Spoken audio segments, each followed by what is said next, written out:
In module number 5, we focused on user inputs.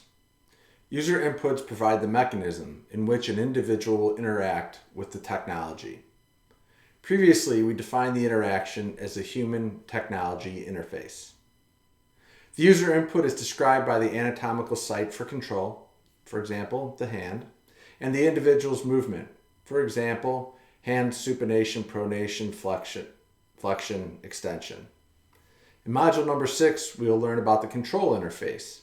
The control interface connects the user input to the technology through the processor. As an example, let's consider the act of controlling the mouse arrow on a computer screen. First, you have to identify the user input. Let's assume that the individual has good fine motor control of the upper extremity, specifically the shoulder, elbow, wrist, hand, and fingers. In that case, the individual would probably be able to use a standard mouse. They will use motion at their shoulder, elbow, and wrist joints to control the position of the mouse on the table. They will use motion at their finger joints to control the left button, right button, and scroll wheel.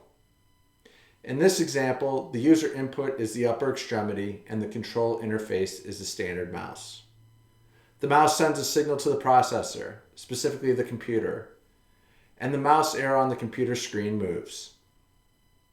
The movement of the mouse arrow is the activity output. Throughout the rest of the course, we will practice decomposing the components of the human technology interface. Decomposition of the human technology interface is critical to identifying assistive technology devices and strategies for individuals with disabilities.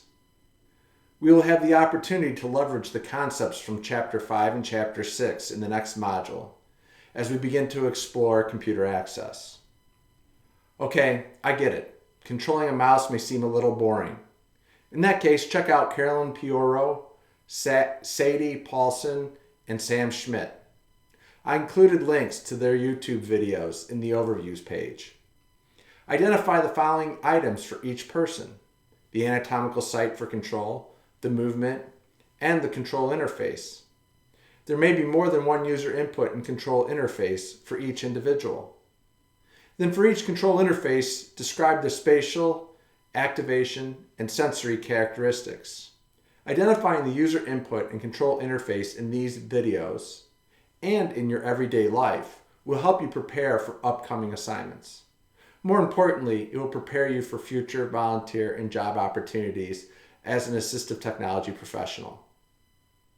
I'm sure you've noticed that I'm wearing a Chicago Cubs hat today. Spring training is right around the corner.